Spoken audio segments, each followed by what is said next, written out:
আপনি এর আগে আমার ইন্টারভিউ নিয়েছেন, প্রচারের সময় আসেননি কেন? দিন যত এগোচ্ছে তৃণমূলের অহংকারী নেতা এবং নেতৃত্বের সংখ্যা বেড়েই চলেছে। যেমন দেখুন না, কেউ একজন সামান্য 2 বছরের জন্য এমএলএ হয়ে মিডিয়াকে অহংকার দেখাচ্ছে। মার গুড়িতে রুটি চিনি দিয়ে চা ফু দিয়ে খা। তোবা তোবা তোবা, তারা মুড খারাপ করে দিয়া। আবার তৃণমূলের এক এমএলএ বিশাল বড় রেস্টুরেন্টের মালিককে কিল ঘুষি মেরে মুখ সুখ ফাটিয়ে দিচ্ছে। এইখানে একটা ঘুষি মারলো, ওনার 7-8 জন বডিগার্ড ছিল, একজন অভিনেতা এবং এমএলএ। এনার চেহারা দেখে অনুমান তো আপনারা করতেই পারছেন যে এনাকে কিরকম ভাবে মারা হয়েছে, আর এনাকে কে মেরেছে এটা তো আপনারা এতদিনে জেনেই গেছেন। আমি মাথাটা গরম হয়ে গেছিল, আমি রিঅ্যাক্ট করে ফেলি। যে লোকটাকে বাংলার কত মানুষ হিরো বলে মানে, সেই লোকটার হিরোগিরি দেখুন। আর এনার এই হিরোগিরি এখানেই শেষ নয়, আরও আছে। ওদের জন্য মুখ ওদের ফ্যামিলির লোক না চিনতে পারে। হ্যাঁ দাদা, ওগুলো একটু ফোনে না বলে একটু সামনাসামনি বলছে। হ্যাঁ, সে ফোন হলে আমার বাল ছিড়বে মনে। সোহমের এই হিরোগিরির পুরো ডিটেলস আজ আপনারা দেখতে পাবেন। তবে তার আগে সব কিছুতেই যেহেতু লেডিস ফার্স্ট, তো চলো শুরুটা সায়ন্তিকা দিদিকে দিয়েই করা যাক। নামের থাকবে 3 নম্বরে, এটা লোকসভার জন্য। ভোট দিনের পাশে আরেকটা ইভিএম মেশিন থাকবে, ওখানে 3 নম্বর। এটা বিধানসভার জন্য, ঠিক আছে? দুটো ভোট দেবে 3 নম্বরে। দেখুন, আমি নিজে চোখে দেখেছি যে ইভিএম এর কলন বানিয়ে পাড়ায় পাড়ায় অলিতে গলিতে ঘুরে ঘুরে যেভাবে পরিশ্রম করে ভোট প্রচার করে যেভাবে জয়লাভ করেছে, সত্যি সেটা তারিফ করার যোগ্য।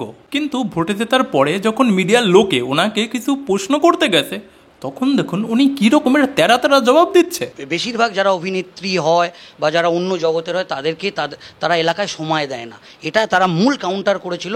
কিন্তু মানুষ আপনার পক্ষেই রায় দিয়েছে, মানে মানুষ বরানগরের বাসিন্দা আপনাকে শেষ পর্যন্ত নির্বাচন করেছেন। কি বলবেন? আপনি এর আগে আমার ইন্টারভিউ নিয়েছেন, প্রচারের সময় আসেননি কেন? সায়ন্তিকা যখন এরকমভাবে উল্টো মিডিয়াকেই ঘুরিয়ে প্রশ্ন করছে যে আপনি আমার প্রচারের সময় আসেননি কেন, তখন এই মিডিয়ার এই দাদাটা তখন বলছে যে হ্যাঁ ম্যাডাম, আমি আসিনি, আমাদের লোক এসেছিল বা আমাদের মিডিয়ার লোকে আপনাকে কভার করেছে, সেটা ইনি অন রেকর্ড বলেওছে। আরে আমাদের অন্য কভার করছিলেন নাকি? বুঝতে পেরেছি। আমার এখানে আমি মনে পড়ছে না আজ তাকে আমি এসেছিল অন্য করেসপন্ডেন্ট এসেছিল। এটা শোনার পরেও সায়ন্তিকা দিদি মনে একদম শান্তি পায়নি। সেই জন্য পরবর্তী প্রশ্ন করলেই সে কিরকমভাবে কি জবাব দিয়েছে একবার শুনুন। হ্যাঁ, একেবারেই তাই। আপনি যে ইস্তফা পেপারটা দিয়েছিলেন, মানে তার মধ্যে মানে আপনার নাম ছিল কিন্তু আপনার সাইন ছিল না, সেটা সোশ্যাল মিডিয়ায় এসেছিল।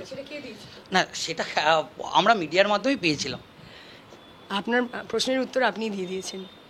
এখানে ঘটনাটা হচ্ছে যে আপনি যদি এত লম্বা আমার একটা ইন্টারভিউ আমার প্রচারের সময় নিতেন, তাহলে হয়তো আরও 5 জন বরানগরবাসীর অবধি আমি পৌঁছাতে পারতাম। কিন্তু দুঃখের বিষয়, আপনি আমি জিতে যাওয়ার পর এসছেন, এত সুন্দর সুন্দর প্রশ্ন করছেন, যেগুলোতে আপনাকে একটা মানে নেগেটিভ উত্তর দিতে হচ্ছে আর কি।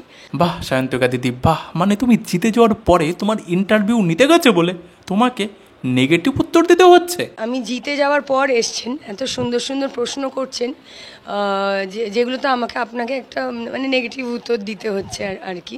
এর মানে কোনো মিডিয়ার কোনো কর্মী যদি কোনো প্রার্থীর ভোট প্রচারের সময় যদি কভার না করে, আর সেই লোকটাই যদি সেই প্রার্থীর জিতে যাওয়ার পরে যদি কভার করতে যায়, তাহলে তার প্রশ্নের উত্তর নেগেটিভ করে দিতে হবে। বলি দিদি, এত অহংকার কোথায় রাখো? সায়ন্তিকা এবার ভোটে লড়ে মাত্র 2 বছরের জন্য এমএলএ হয়েছে। তাতেই যদি এনার এই রকমের অহংকার হয়, তাহলে একবার ভাবতে পারছেন যারা 5 বছরের জন্য এমএলএ হয়েছে তাদের অহংকারটা কী লেভেলের হতে পারে।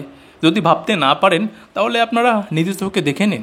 যদিও এই মুহূর্তে যে সিসিটিভি ফুটেজ দেখা যাচ্ছে তাতে আপনারা দেখতে পাচ্ছেন সোহম চক্রবর্তী কথা বলছেন রেস্তোরাঁর মালিকের সঙ্গে।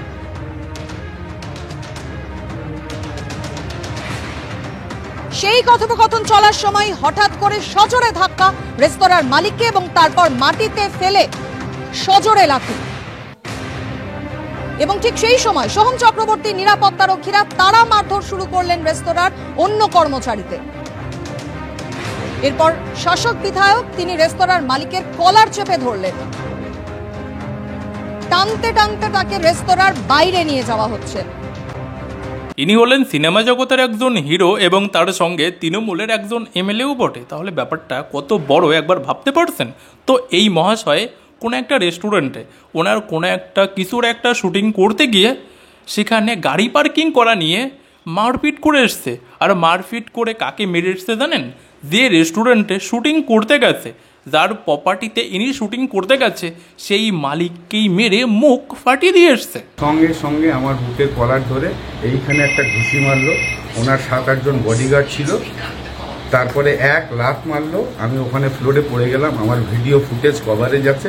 আর এই ঘটনা নিয়ে যখন পুরোপুরি বাওয়াল হয়ে গেছে, তখন সোহম বলছে যে আমাদের অভিষেক ব্যানার্জিকে নাকি কী সব বলেছে, সেই জন্য ওনার মাথাটা পুরো গরম হয়ে গেছে, সেই জন্য উনি মেরেছে।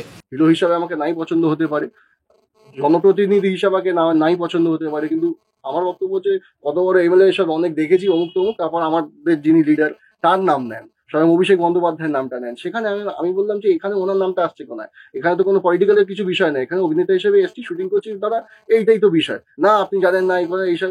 তারপর তো আরো শুনলাম যে আমার এখানে কুমার শানু এসছে, তো ওনার ওখানে সবাই আসতে পারেন, স্বয়ং রাষ্ট্রপতি প্রধানমন্ত্রীও আসতে পারেন, তাতে তো এটার সঙ্গে তার জন্য সেই উদ্ধত দেখানোর কোনো কারণ আমি খুঁজে পাই না।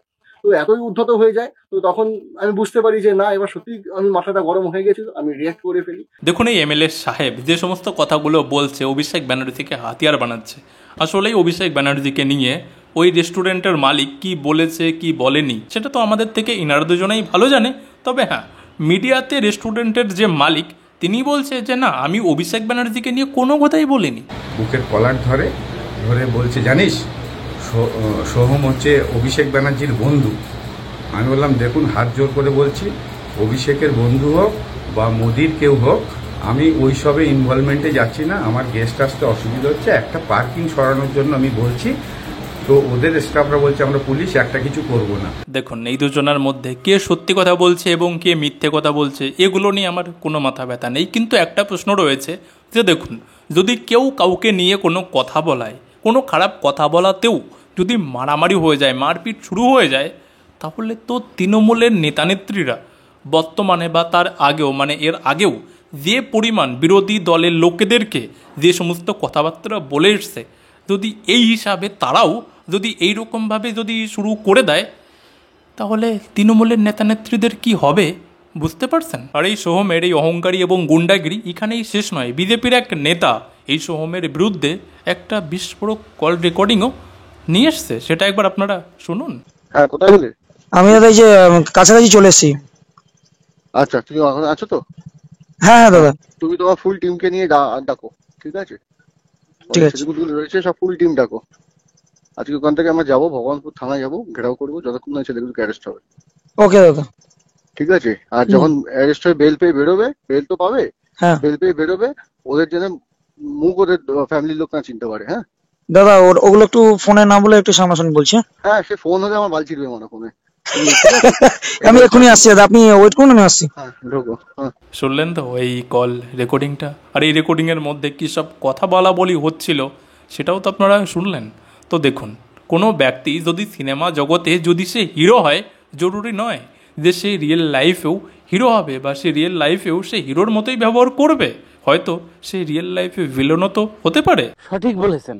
কোনো রাজনৈতিক নেতা বা নেত্রী যখন বরবাদ হয় না, তাদের আগেকার লক্ষণ ঠিক এই রকমেরই হয়। তো তাহলে আজকের মতো ভিডিওটা এখানেই শেষ করলাম। আর এই ভিডিওটা যদি আপনাদের ভালো লেগে থাকে তাহলে অবশ্যই লাইকটা করে দেবেন। আর যারা গত ভিডিওটা দেখেননি, পাশে দিলাম, যদি সময় থাকে তাহলে দেখে নেবেন। দারুণ ইন্টারেস্টিং ভিডিও, আপনাদের দারুণ লাগবে। তো সবাই ভালো থাকবেন, বাই।